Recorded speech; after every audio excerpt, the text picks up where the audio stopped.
व्यासेन ग्रथितां पुराणमुनिना मध्ये महाभारतम् अद्वैतामृतवर्षिणीं भगवतीम् अष्टादशाध्यायिनीम् अम्ब त्वामनुसन्ददामि भगवद्गीते भवद्वेषिणीम्. So, we have the pleasure of having Sri Anaya ji here with us. Sri Anaya Deshpande ji is a retired engineer by profession. He lives in San Jose with his family. His guru is Sri Swami Dayananda Saraswati. He took a 2-year residential course with Pujya Swamiji to learn Vedanta. He has been giving classes and giving talks on Vedantic subjects for over 25 years. So, without any further delay, I want to hand it over to Anaya ji. Anaya ji, welcome, namaste. Okay, I'm glad to be here. Hello, everyone. I'll be, of course, talking on what you can take away from Gita. Before I start doing that, I thought I will give you some idea about the scriptural literature which is available and how Gita fits into that. And also, I thought I'll give you some idea about the structure of Hinduism. Once somebody called me from one of the local churches, and they wanted to see a temple, Hindu temple. So the arrangement was made, and it took about 10 or 12 people. They showed up there in one of the local temples, which is a big temple here. So they were also ready, and one person came, and then he took us around and so forth and showed the temple. At the end of the meeting, he says, "Here is the temple, it's just like your church." No, the temple is not just like the church. Both of them are holy places. That is nice, and that is the end of that. Church for Christian is their religion is all church-centric. When the baby is born and when they want to go for baptism, they go there. When you want a wedding, you go to the church again. And when somebody dies, again you go to the church. If you want to know the do's and the don'ts written in the Bible, of course, there is a Sunday service. So for everything, you go to church. That is not the case with us. Temple is not the place where we go for all of these different activities. So please go to the next one. So, for example, let us say there are 3 things. One is rituals, when you want to do the rituals. Second is you want to know the do's and the don'ts that it has been described in the scriptures. And there is also the spiritual aspect of it.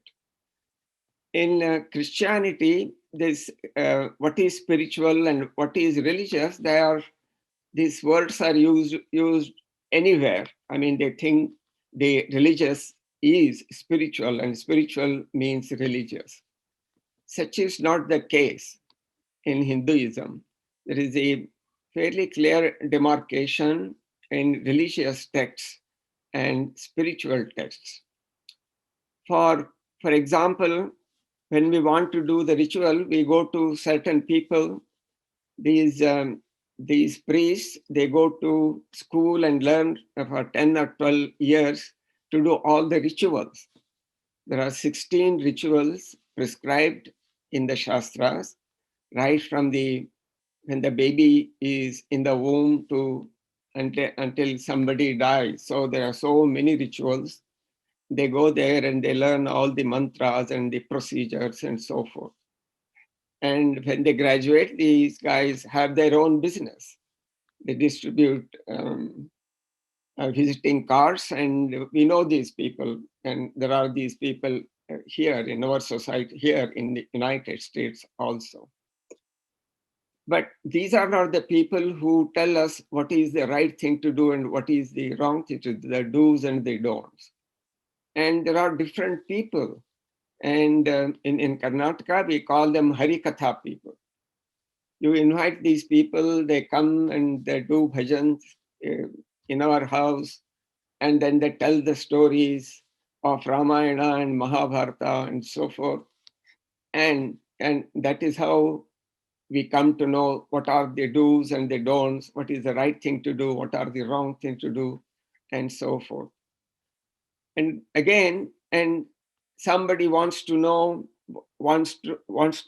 about moksha, then there are different people altogether, and they are called the gurus, and the elders in the society generally know who are the gurus. They can go and get this kind of information, such as Atma, Moksha, and so forth.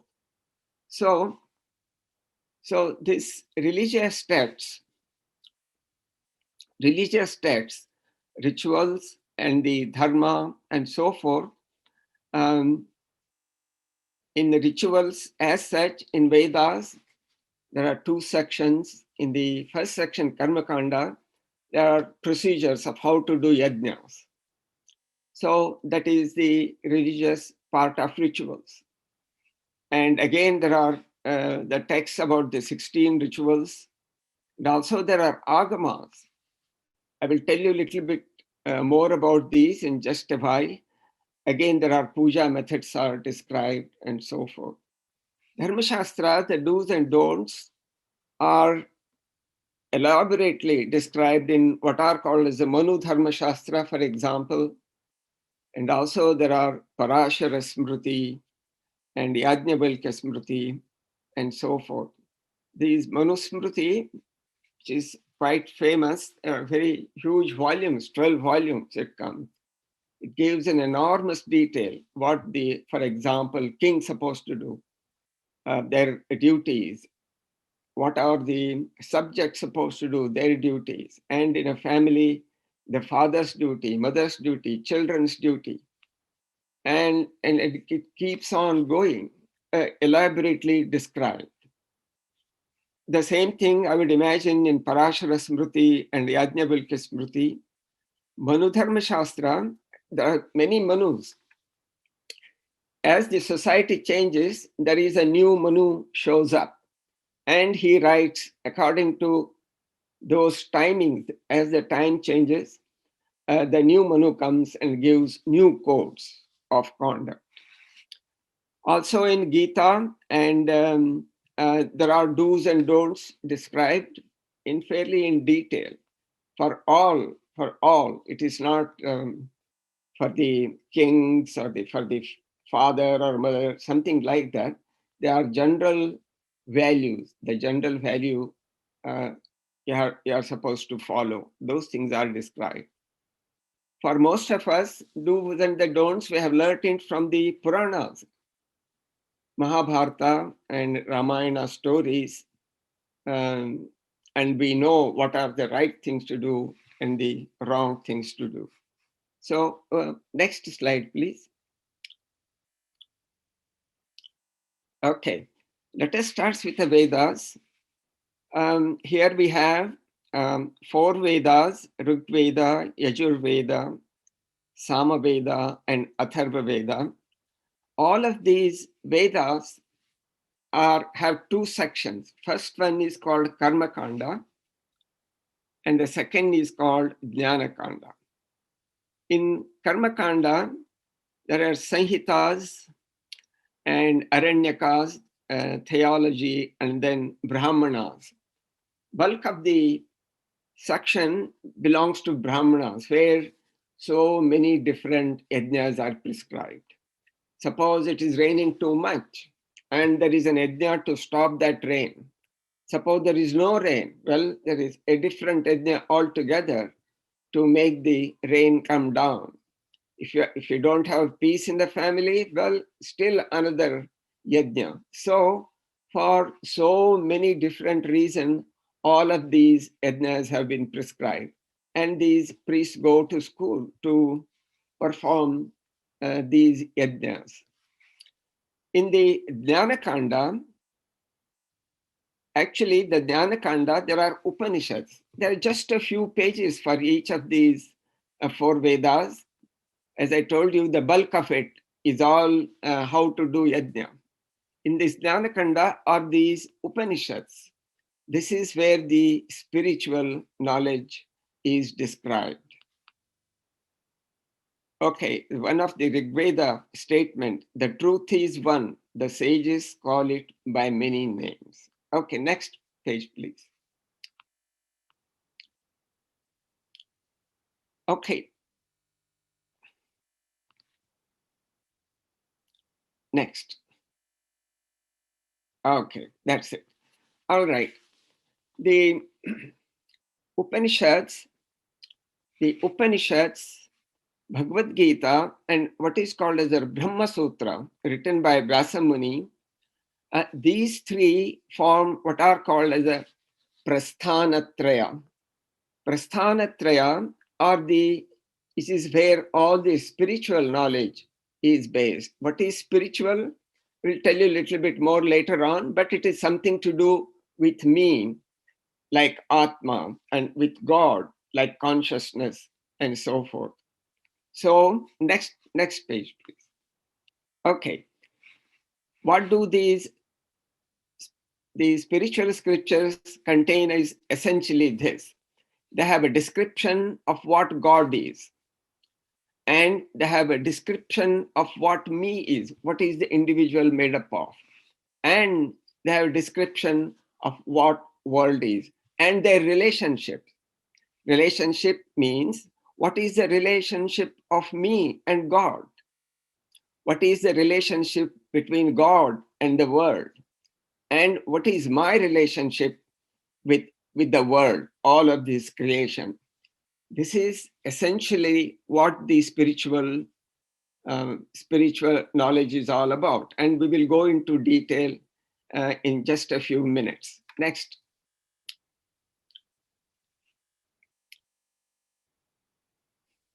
Okay, Upanishads. First, these Upanishads, there are 200 or so Upanishads are available. There are so-called the major Upanishads and there are minor Upanishads.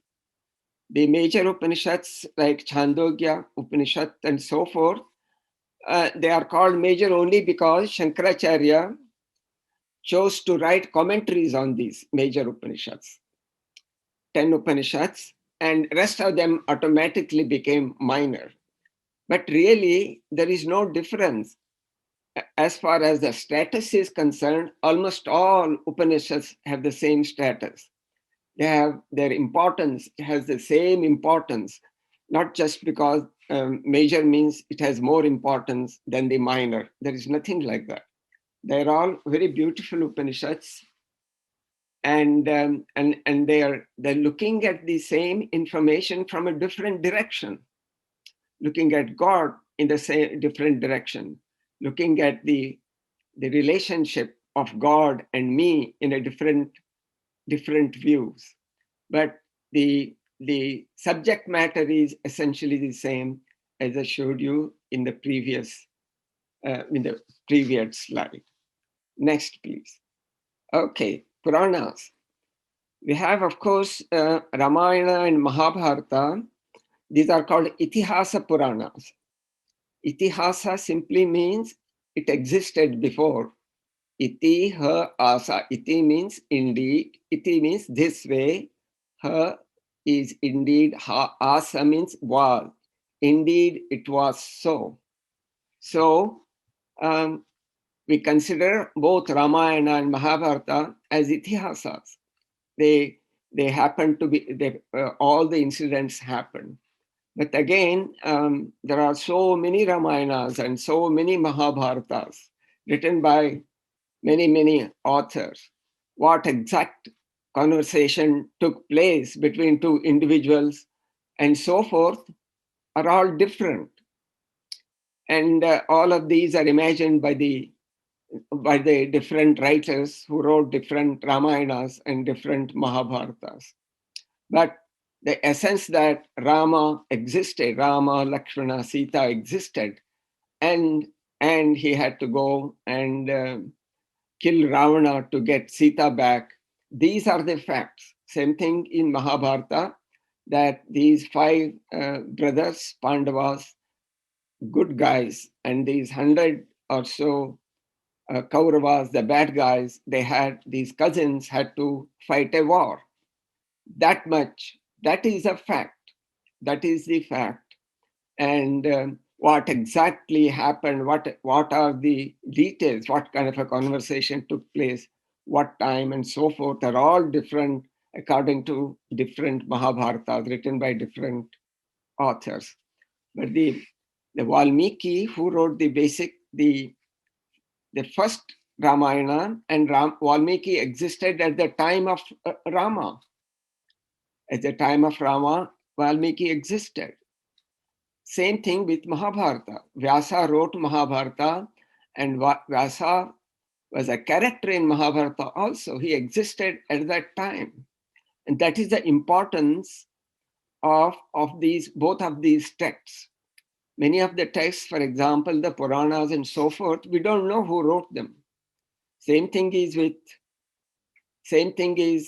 the Upanishads. We don't know who the authors are.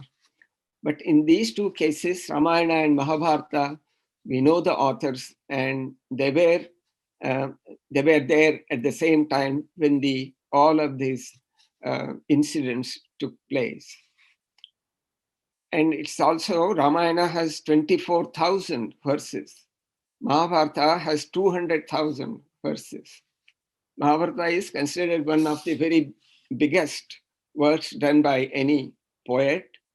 I understand there is a text in Greek which is bigger than Mahabharata. And Mahabharata is supposed to be the second biggest ever written. All right, and then all of these are fairly large. All the Puranas are fairly large texts. Look at Vishnu Purana, 23,000 verses. Naradiya Purana, 25,000 verses, and so forth. So there is a lot of literature available. One second. Set of literature called agamas. Many people don't know this. They are fairly big set of texts. Agamas are they have, see, these there are generally four sections: the theological section, the practical manual worship section, then there is also tantra, mantra, yantra, and so forth. And in some of the texts, even temple construction. So, and there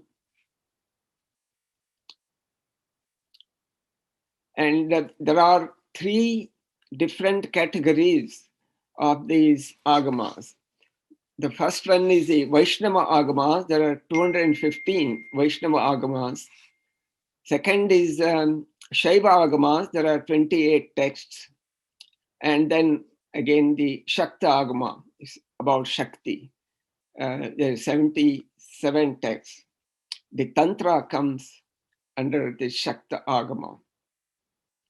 So some of the families and some of the people do not follow Bhagavad Gita or Upanishads or anything.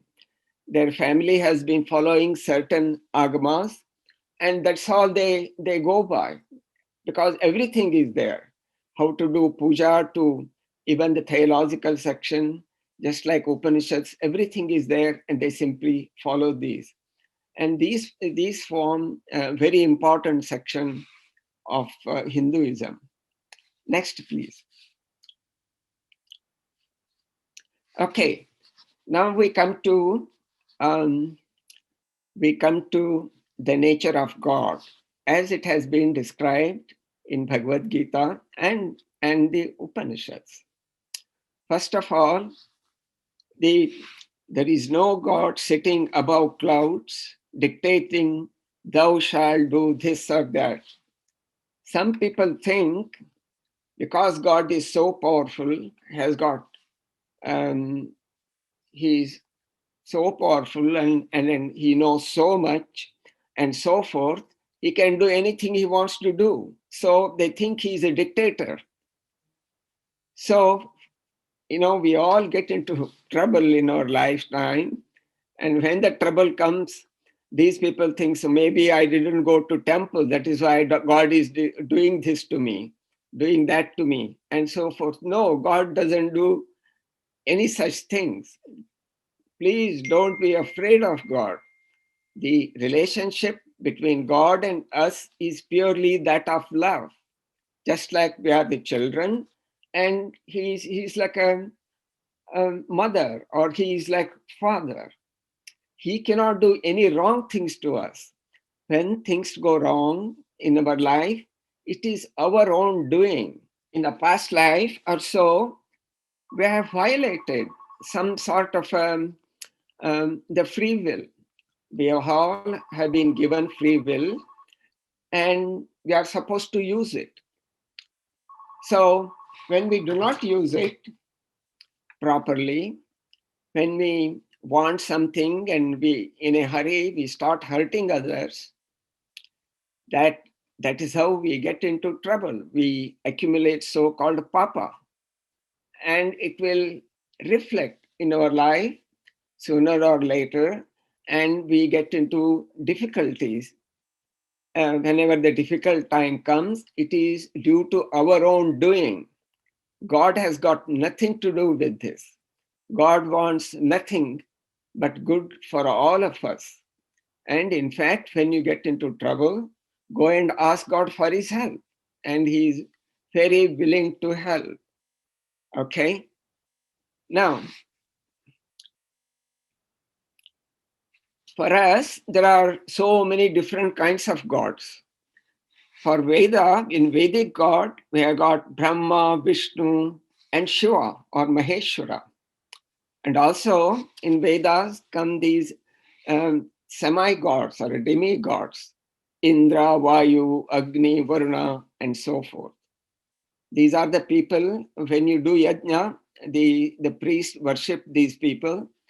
And these are also mentioned in Bhagavad Gita. Says all of these gods, Indra and so forth, also have power, ability to grant boons and bless the people. And we have Pauranika gods, Rama, Krishna, Parashurama. These are all Pauranika gods. So these are the incarnations of God, and who came to do particular things depending upon those days to take away the problems of the people. These incarnations happen. Then again, Vedanta, there is only one God, and we call him Brahman. Actually, Brahman is really not a name. Brahman simply means giant, very big, like infinity big, that big. It's just an indicator word, Brahman. So in Bhagavad Gita, when Krishna describes all of himself, what he is and so forth, he says, I am the Brahman. I am the Brahman which Vedanta is talking about. So ultimately, there is only one God. There is only one creator. Otherwise, it doesn't make sense. Okay, next please. Nature of God. So what do Bhagavad Gita and Upanishads say? See, it is Brahman, says one entity Brahman. Name is your choice. As I said, Brahman is an indicative word saying big one. Like in English, we say the guy upstairs. So the guy upstairs or the big one, what have you, there is only one. He is the creator, he is the sustainer, and he is the destroyer. And when Krishna shows his form, Arjuna said in the war that I have got to see you. So he had already told him that, hey, look, I don't have hands and legs and I'm not like human, I'm not a human being. But he wouldn't listen. No, show me. So he shows a form where he had thousands of hands, thousands of legs. What else can he do? Human being thinks the God has got to be something like a human being. If the mosquito has to think, mosquito will think that God is a big mosquito with so many legs and whatever. So, okay, the name, what name God has is your choice. You give him any name, he will take it. How? Just like when the baby arrives in our family, what do? We find a very nice name to the baby and give it to the baby. It is no different. It is not different. So when the Lord is established in your heart, give him a name, whatever the name you like. If you happen to like the name of Rama, Krishna, Ganapati, whatever, all your Ishtadevatas, give them name. So how do you treat your Ishtadevata? For example, Ganesha. Well, Ganesha is Brahman for me. I call him Ganesha. He is the creator. He is a sustainer. And he is the destroyer. There is no other way to treat this subject. Okay. Okay, he is not a human being. Not only that, he is neither male nor female. This gender business is only belong to this creation. There are other creations where there are no gender. Like God, he doesn't have a gender. Even the word Brahman in Sanskrit is neutral. It is not feminine or masculine. So it is an it. Even Vedanta calls Brahman Tat. Very often, when the word Tat, Om, Hari Om, Tat Sat, see Hari Om, Tat Sat, that Tat is Brahman. And Sat means he exists. It is an existing fact that Brahman is there. So it is a that. Okay. And Brahman can be invoked, as I told you, with any name you want. Not only any name you want, you can invoke him as your mother or a father or a teacher or whatever you like, or your help. Whenever you get into trouble, he is there to help you. In any way you like, you invoke him. And all the invocations are perfect. There is no problem with any of these invocations. Okay, so no, he doesn't have a form, as I said, no hands, no legs, and not visible to any of your senses. If you really want to see the real God, you cannot see. The eyes are of no use. The eyes cannot detect him, even though, as we are told, he's everywhere. Right now, he's right side, left side, upside, downside, everywhere.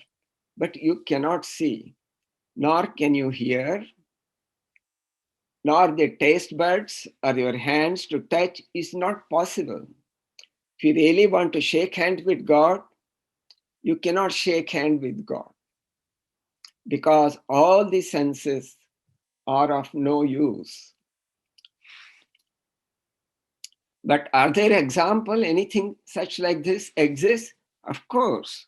You have got your cell phone, the signal of a cell phone, the electromagnetic waves. Can you see the waves? Do you smell the waves? Can you touch the waves? But they are everywhere. You take your phone, go to this room, that room, up, down, no matter where you go, the signal is available for you. You can talk to your friends on this phone. Can't you? This is something like that. The nature of God is something of this order. Now we can point out. In the old days, they didn't know. They always used to compare God to the space, Akasha. Here is space. We know that the space is there. You cannot see the space.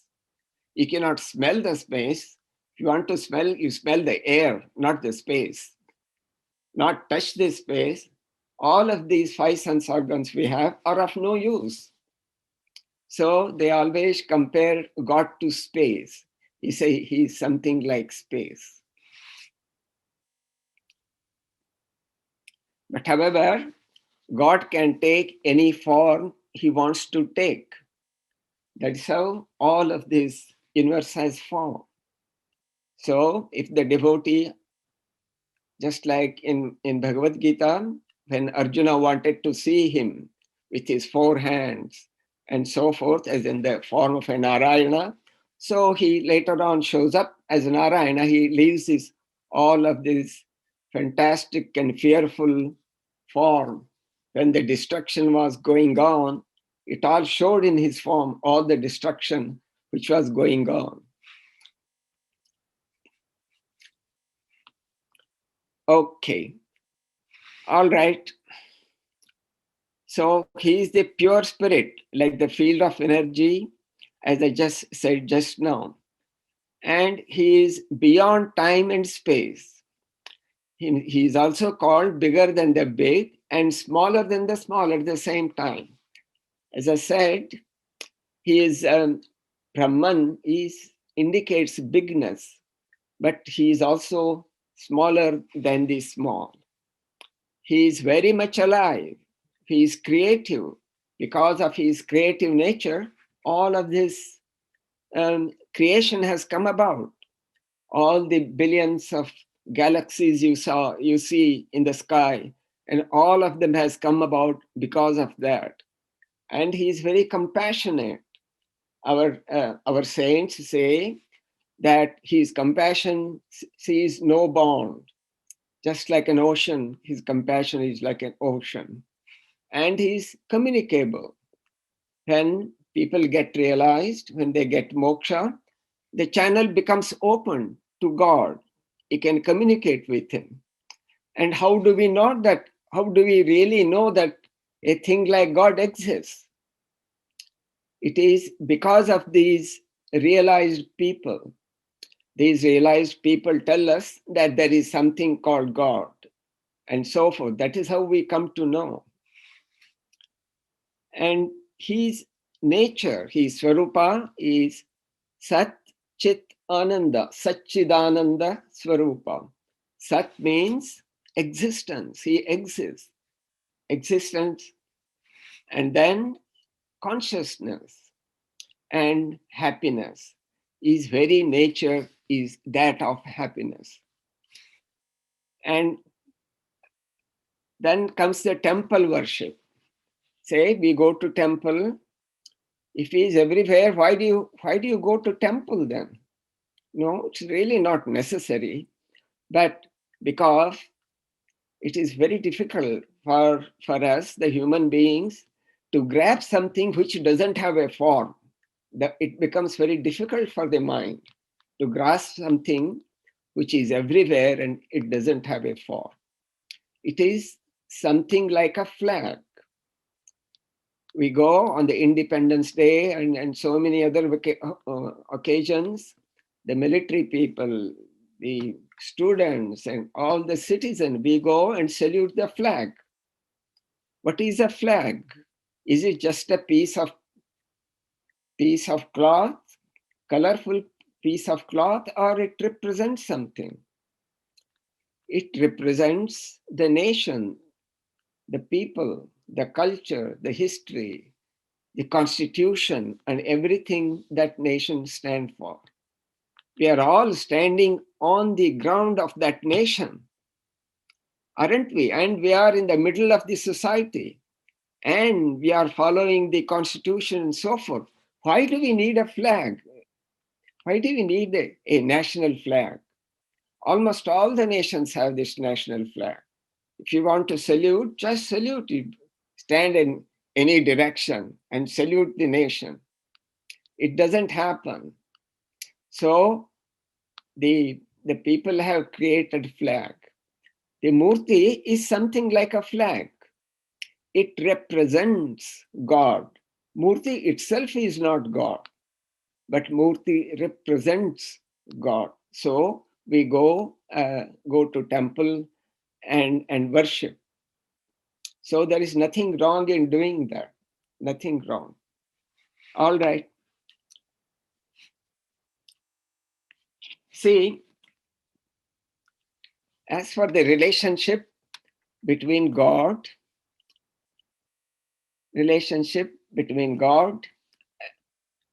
and the creation, Taittiriya Upanishad says there was nothing but God before creation, and there is nothing but God after creation. What does it mean? It means when we say there is only one God, even that is not really completely true. The truth is there is nothing but God. There is nothing but God in this universe. Okay, next, please. Oh, okay. I found this saying, it's very beautiful saying.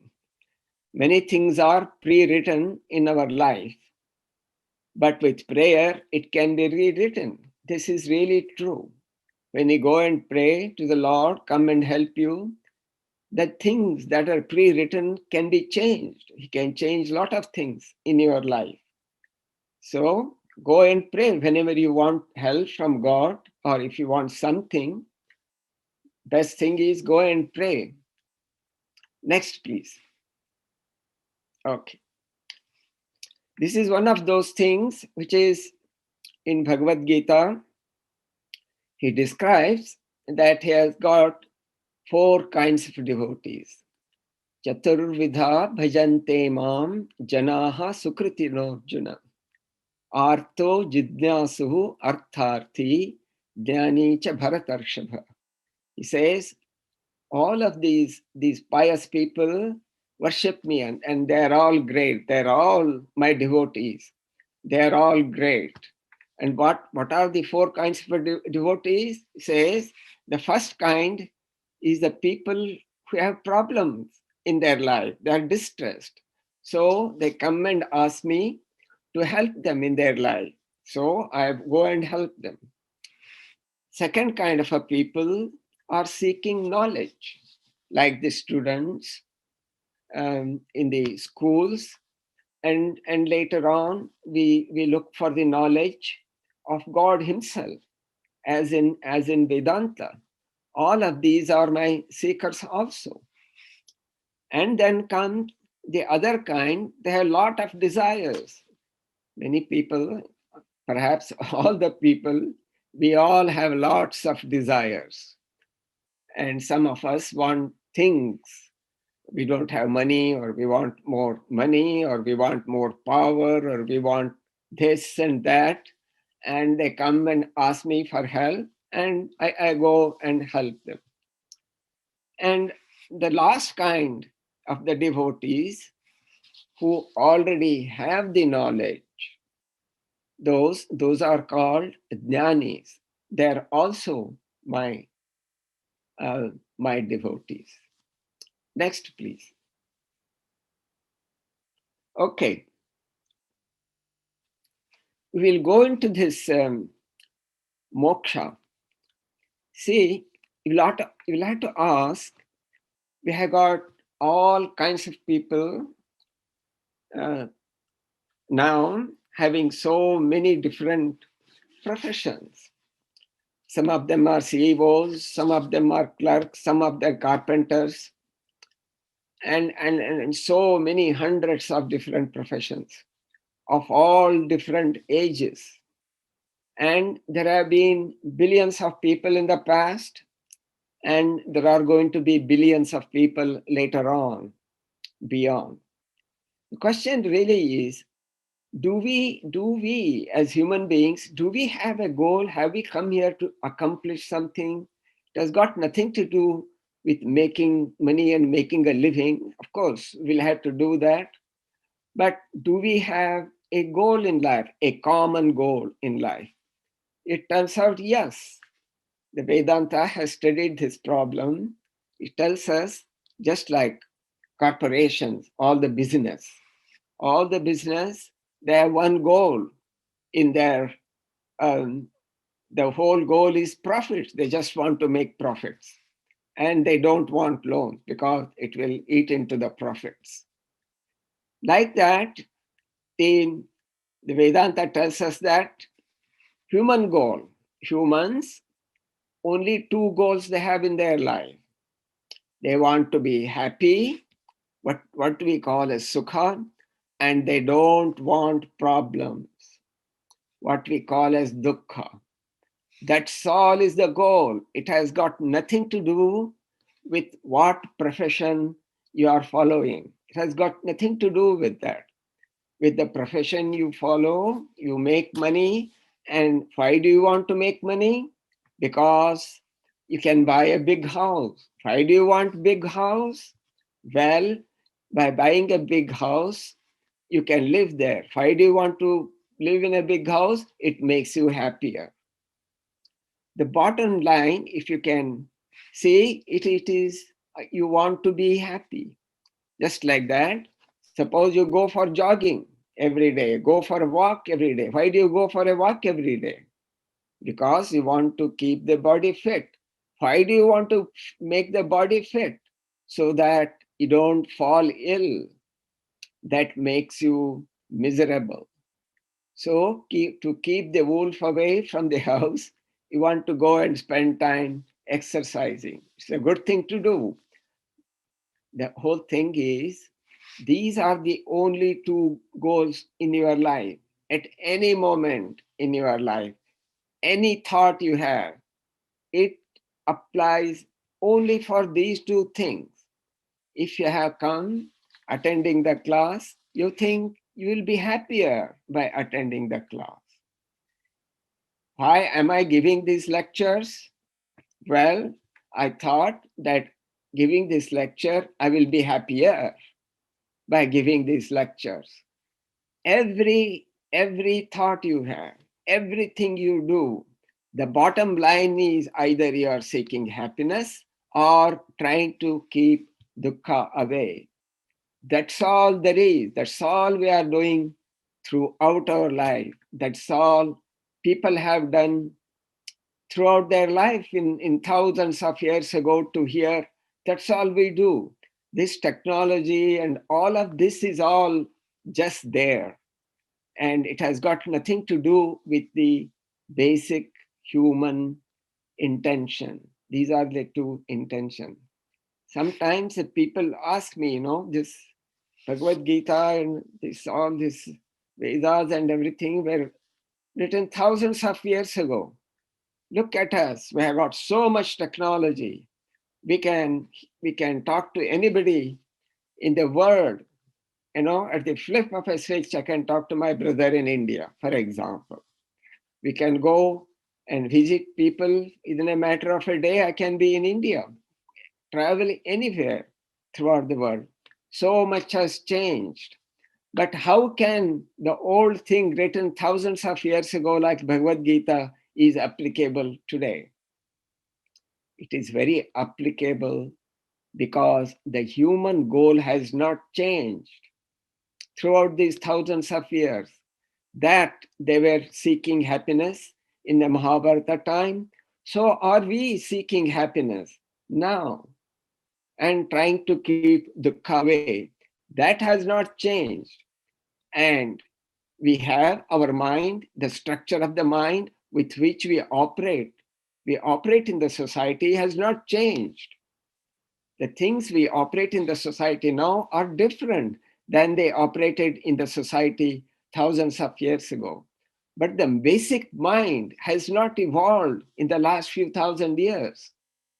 We still are seeking happiness and we are still trying to keep the dukkha away. That is why everything they found 2000 years ago, 5000 years ago is still very, very, very, very, very true. And then we can still apply those principles today and be happy. Okay. See, because of this, I want to be happy. I don't want problems. All the societies have created this idea that there is a heaven where you go and you're happy all the time. And they have created the hell also. What is the hell? You go there and you have nothing but problems throughout the day. So, okay, next, please.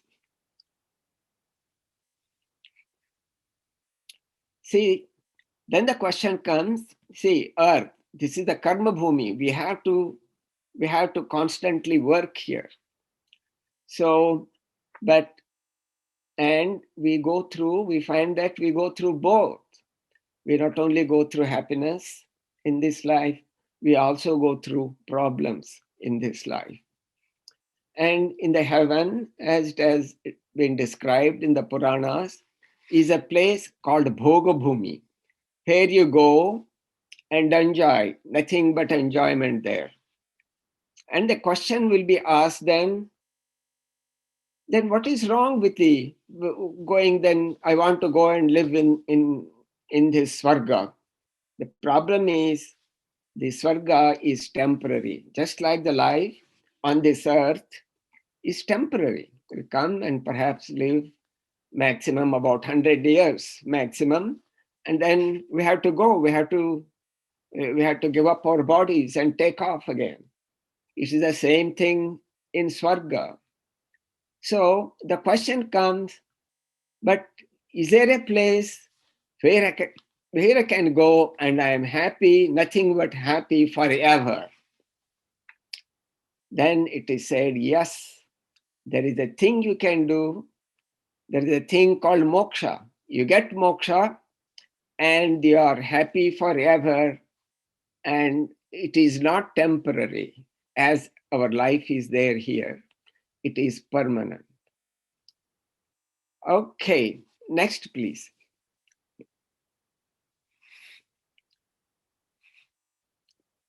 So what am I getting with moksha? What are you getting? You get what the perpetual joy, ananda, and all of this has been described in Bhagavad Gita. Okay, so ananda is a joy, but ananda is a technical term. See, in this earth, when I want to be happy, and something has to happen to be happy. For example, I ate gulab jamun, I am happy. So, and I got something I didn't have. I got just a new phone. So the most recent model, I am happy because I got something in my hand. So all our happiness is due to something in your life here. The ananda they talk about due to moksha is not due to something. Ananda is uncaused. When you get moksha, you're happy for no reason. There are no reasons because of which you are happy. That is what is called as ananda. And Bhagavad Gita says that the level of ananda is so high that there is nothing, no amount of grief can survive. No amount of grief will be there with you forever. Dukkha cannot touch you. And Krishna says, not only that, you will have what is called as parashanti, peace. We know peace. Once in a while, we do have peace, and we have some idea what peace is. But the peace Bhagavad Gita is talking about is called parashanti, and an absolute peace which we haven't experienced before. And all of the no fear, no anger, all of our negative emotions, fear, anger, dukkha, and all jealousy, all of this will simply disappear. See, some of the grief and the problems are due to these negative emotions. And total satisfaction. The problem with the happiness we get in this life is we are never satisfied with this happiness. It is not that I ate this gulab jamun and I really don't care for gulab jamun forever. Nothing. It is never like that. It is the opposite. If I like the gulab jamun, I would like to have gulab jamun every day. We get hooked to it. So, so the problem is just the opposite. But when you get moksha, you are totally satisfied with everything. There are no desires left. And of course, you have immortality. You will never die, but nor will you be ever be born. You are beyond this, beyond the grips of time. Anything which is under the grip of time is born, lives for a while, but it has to die. So there are things which are not, which are beyond the grips of the time. You go there in that field where the time won't affect you. And you will also see, we'll see when you get moksha that you are connected with everybody and you are connected with everything. So by first experience, you will feel that you are connected with entire creation. Okay, it says you can shake hand with God. Really not true if that was all your wish, but you will come to know God. How? Through your intellect. So you will be in connection and you will be in communication with God all the time. Very important question, which is in Bhagavad Gita and in all the Upanishads, is who am I? Who is the individual? Me. What am I? Then you say, what is the big thing, man? Here I am.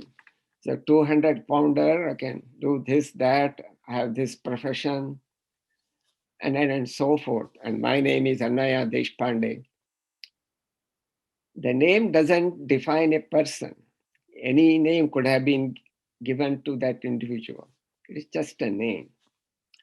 But see, to do this analysis, Shankaracharya wrote what is called Druk Drishya Viveka. There are 33 or so verses.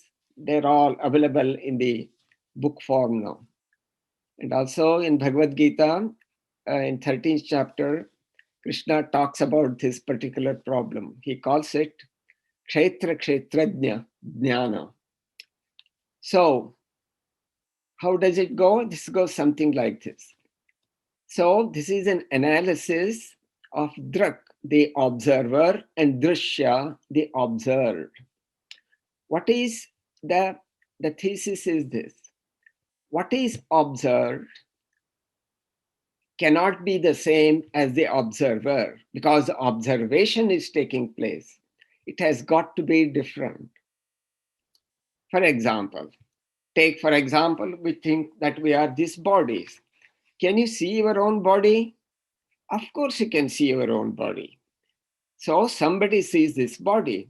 You say, this body. So the observer of this body and the observed body cannot be one and the same because observation is happening. If the body, the observer and the observed are same, the observation will not take place. On the top of that, look at my hand. So I say, this is my hand. When you say my hand, who are you? Who owns this hand? Then I say, this is my head. This is my heart. And I have got I got a brain. This is my brain, and so forth. So, who is the one who claims that body is his or hers? Who is that one? Then you say, oh, it has got to be by mind. The mind is owning up as this is my body. All right. What is the mind made up of? Mind made up of intellect, emotions, memory, ego, and thoughts. So when our thought comes, do you see your thoughts or not? Are you aware of your thoughts or not? Sometimes the thoughts don't come at all when the correct kind of a thoughts we want. Sometimes we say, oh, I am getting very bad thoughts. So who is aware? Who is the observer of these thoughts? Then let us go to emotions. When you are angry, do you know that you are angry or not? When you have fear of this and that, aren't you aware? Aren't you aware that you are afraid of something? Aren't you aware of your own fear, anger, jealousy, grief? You're all aware of all your emotions. When your intellect is working, when you are doing the planning, or when you are trying to figure out something, aren't you aware that your mind is very sharp today and you are already started figuring out everything? You are aware of your intellect. You are aware of your memory. So memory also. Say sometimes the memory works for me, sometimes it doesn't. I know that I had the memory of this, then I say I don't have the memory of this. So you're aware of all the functions of your mind. Who is aware of this, all the functions of the mind? And who is aware of this, your body? It simply means what you claim as I is the observer, and the body and the mind are observed. You are not your body and the mind. You are the awarer of the body and the mind. You are the consciousness.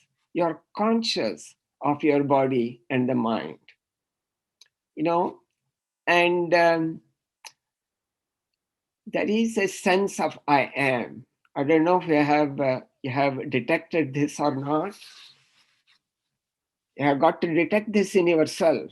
This is not intellectual. It has got nothing to do with your mind. Mind cannot find this one out. You have to find yourself. There is a sense that I exist. There is a sense that I am. I am here. I am awake, aware. I am here. That sense of I am, which has got nothing to do with how much you know and how much you don't know. It has got nothing to do with that. It has got nothing to do with how bright you are or how bright you are not. It has got nothing to do with all of these.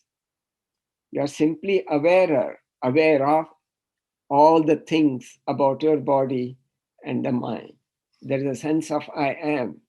And this was there when you were, for example, going to primary school, when you were going to high school, when you are going to college. Now, throughout the life, this sense of I am was there, if you can detect it. Find that thing out. It is very important. This has got something to do what we call as Atma, the sense. Say, most of our religious texts say that God is located in you, in your heart, they say. What is the heart? This is the heart. This is a sense of I am. This is the consciousness. This is where the God is located. You are the consciousness. So, ultimately, have you heard of this Shankaracharya composition? Chidananda Rupa Shivoham Shivoham. He says, in this composition, he says, I am not this body. I don't have any relationship like a father and a mother. I am pure consciousness. Shivoham, Shivoham. Shiva means consciousness. Okay, next, please. Okay, here Krishna says, the one who has moksha is called a jnani. In Sanskrit, it is called a jnani. So, jnani tu atmaiva me matam. He says there is no difference between a jnani, a realized person, and me. There is absolutely no difference. Okay, next, please. All right. See, this concept of immortality has been described in Bhagavad Gita is very important to know. Bhagavad Gita says that nobody ever dies. There is no death per se. But what about my body? I had to leave this body. Yes, you leave the body, but something that escapes the body, when the body becomes not fit to live, there is what we call as a jiva that escapes this body. Jiva is actually prana, the mind, and sanchita karma means in this life, when we do right things and wrong things, we accumulate papa and punya. That accumulated papa and punya is called sanchita karma. That goes, and your desires. All of this together forms the jiva, the life, a sense of life. That is the one simply leaves the body looking for another body. See, it will go and look for the body only if it has desires. If it doesn't have any desires left anymore, you will be given moksha. So then you will become fit for moksha. So assuming he has the desire, then jiva lives and tries to find another body. And there is no death for jiva. When that life is over, it will find another body and so forth. I'm very sure we all have spent many of our lives in the past and we have come to this life. And again, what happens to jiva? Is there no end to that? Yes, there is an end to the jiva. Jiva comes to know when it starts looking for moksha, when it gets moksha, jiva finds out that it really is not the jiva, it's really the consciousness. It assumes the status of consciousness. So the jiva simply disappears and becomes Atma. So Atma, Paramatma, which is nothing but consciousness. And he also calls, sometimes I call I or the self. And this is beyond the time. The time cannot grab Atma, the consciousness. So you will be living forever. Ultimately, all of us live forever. It is just that in between, we have to keep on giving up these bodies. That is why the best thing to do is go after moksha.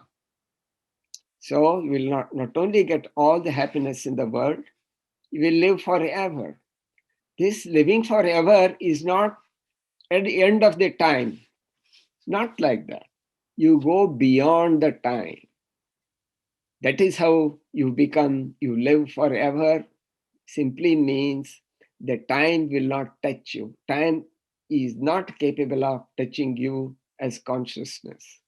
So this is the concept of immortality in Gita. Next, please. Okay. Because of this, please consider this. Do not be afraid of death. Why? Because nobody ever dies. We just went through that. There is another thing. The people say they are really not afraid of death because they are really afraid of unknown. What is going to happen to me after I die? Where will I go? And so forth. Look, billions of people have died already. Billions of people will die in the future. We are one of those billions. So if they have gone through all of that, we will also go through all of that. What is the big deal? It cannot be. If they have gone through, we can also go through this. Not only that, aren't you eager to find out what's going to happen to me after I die? Be a little bit curious. Be curious and find out what's going to happen to you after you die. So this fear of unknown is not really worth it happening. And some people say they think dying is very painful. We are told by the medical science that that's really not the case. You might have pain due to some of these diseases. In fact, dying ends the pain. There are a lot of these afterlife books now. Some of the people, after dying, they come back to life.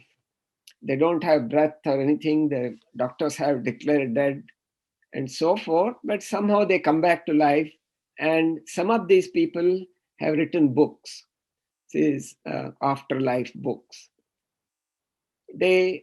It's very interesting. You should read some of these books.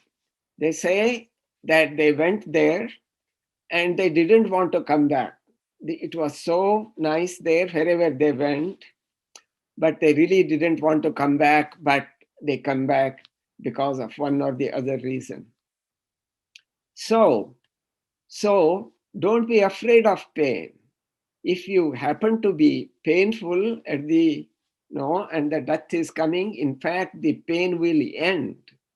Then you will be free of pain after death.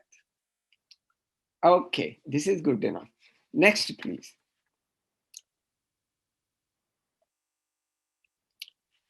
Okay. Karma Yoga. Okay, I will briefly touch this subject. See, we go throughout our life. Now that we know that all human beings, we have been looking for nothing to be happy and avoid problems and so forth. Very strangely, we do the living, but nobody has really taught us how to live.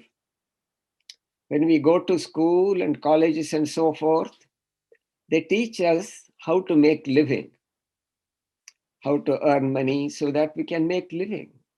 Nothing wrong with that. We, of course, should know that so that we can make a living. But more importantly, you should know how to live so that I am happier and I am less miserable, because we find that this happiness and misery, they come in cycles. One comes and one comes after the other, and then so forth. So there is what is called as Karma Yoga. This is, Krishna has prescribed a lifestyle by which you live and then so that you are happier and you will have less grief. That is called Karma Yoga. It's very strange that, with so much of psychology and so forth, the psychology people must have already figured out how to be happy so that it should be brought out in the schools. This kind of a thing should be taught in school. All right, anyway. So there is a verse connected to Karma Yoga in the second chapter, says, Karmanneva hi adhikaraha te ma phaleshu kadachana ma karma phala hetur bhuhu ma te sangosti akarmani. Krishna says the best way to live is get rid of this worry you have. How do you get rid of this worry of living you have? Of course, he prescribes that you do a dharmic life. What is a dharmic life? Very simple, very simple. Say, don't hurt others. Ahimsa. Ahimsa paramo dharma. So, if you have got many desires, if you want this and that in life, go after that. No problem. Go after that. But when you are going after that, do not hurt others. Don't get something by hurting others. Be aware of the other people also. So after doing the dharmic life, he says, you surrender to me. In the last verse of Bhagavad Gita says, Sarva dharman parityajya mamekam sharanam vraja. Aham tva sarva papebhyo mokshayishyami ma shuchaha. Says, come to me, surrender to me, and then live day by one day at a time. If you have desire, go after the desire.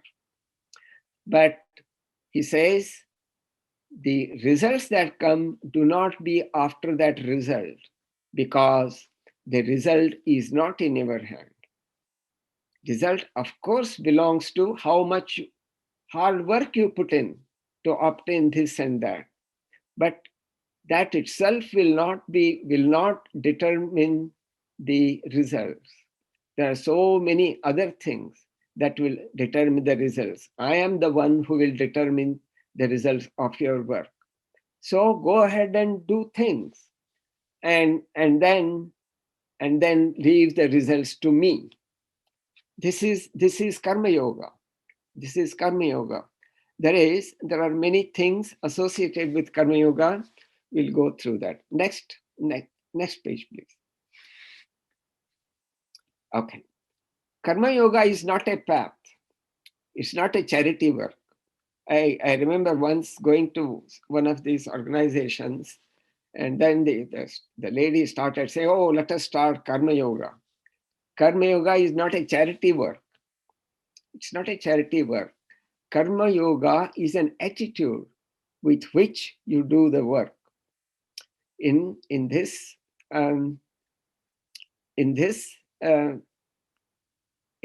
attitude, you surrender to the Lord, and then when the result comes, you say reverential acceptance of events as they unfold. When the events come, no matter tomorrow, this event happened in my life, you accept the event.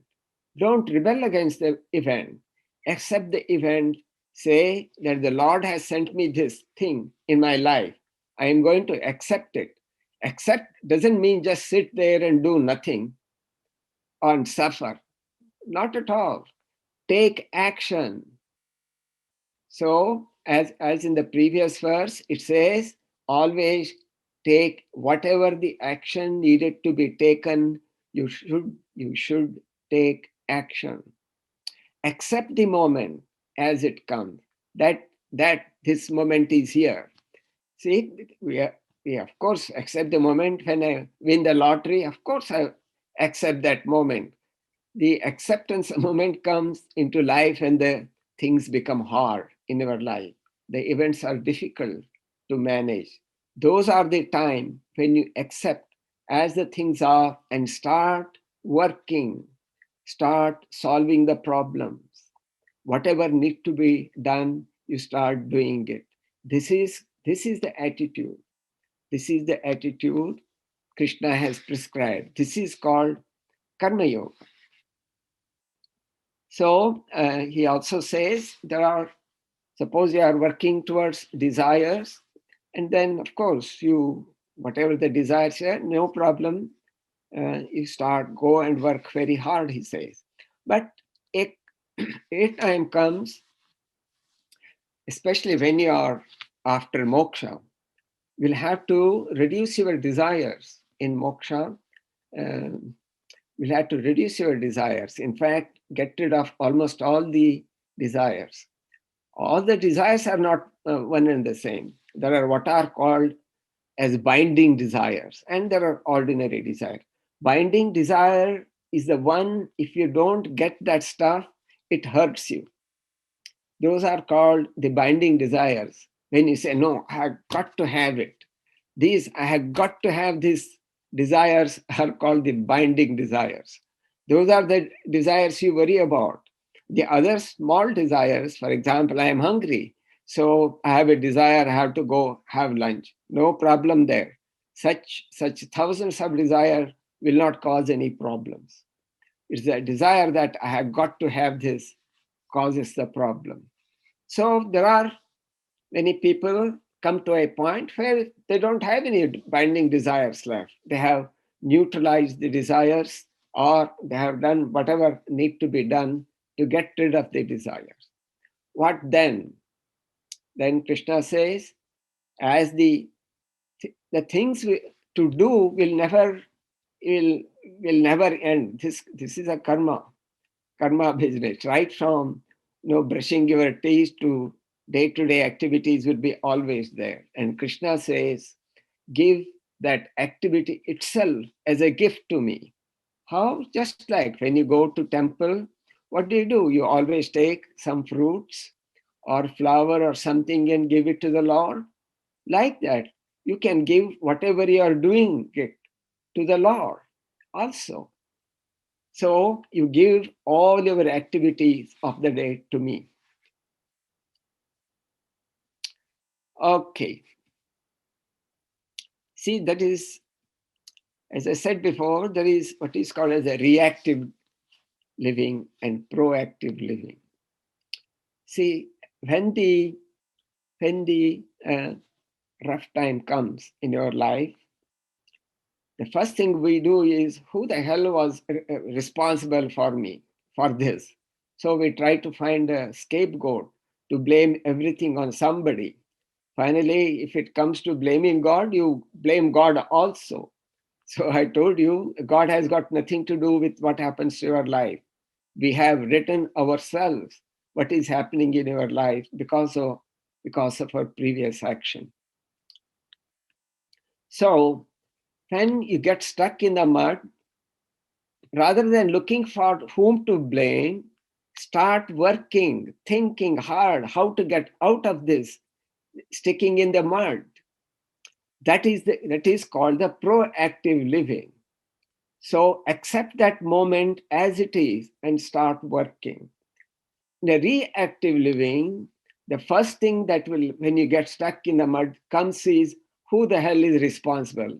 Is the municipality responsible, or somebody else who made all of this mess responsible? You start cursing and make a mess of your mind. You lose your peace of mind, and you cannot think straight when your mind is not at peace. That is called the reactive living. In a proactive living, you accept the incident as God has sent it to me. As I told you, you dedicate yourself to the Lord, you surrender to the Lord and accept everything that happens as He has sent this incident, and I am going to go through the best way I know how to. So there is no reaction to the incident. So this is the thinking and doing kind of a life. And also look at what makes you miserable. See, some of these desires, especially when you don't get it, it makes you miserable. And also these negative emotions like grief, anger, fear. So look at why you are angry at somebody. Maybe somebody did not behave just the way you wanted that person to behave. Perhaps he didn't say just the way you have already predetermined that guy should say like this in a particular fashion. He should behave in a particular fashion. So soon he doesn't behave in a particular fashion, you get angry. See, you will have to accept the people as they are. It is not that, how can he say this to me? Well, he has already said that person is like that. You'll have to accept the people as they are. This is all about acceptance.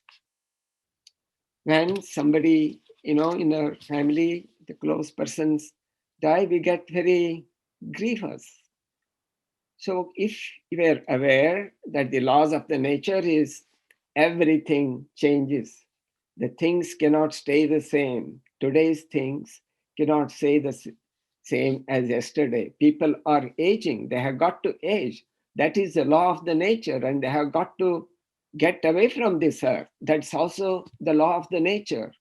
If you hang on to these laws of the nature much more heavily, then and know that everything has to change in this world, your grief will be so much less.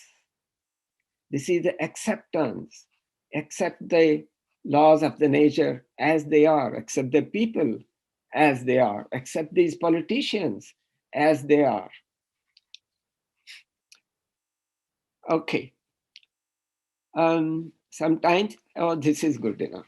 All right, next, please. Oh, the recommended reading. All right. Okay, that is the end of my talk. Thank you very much for listening.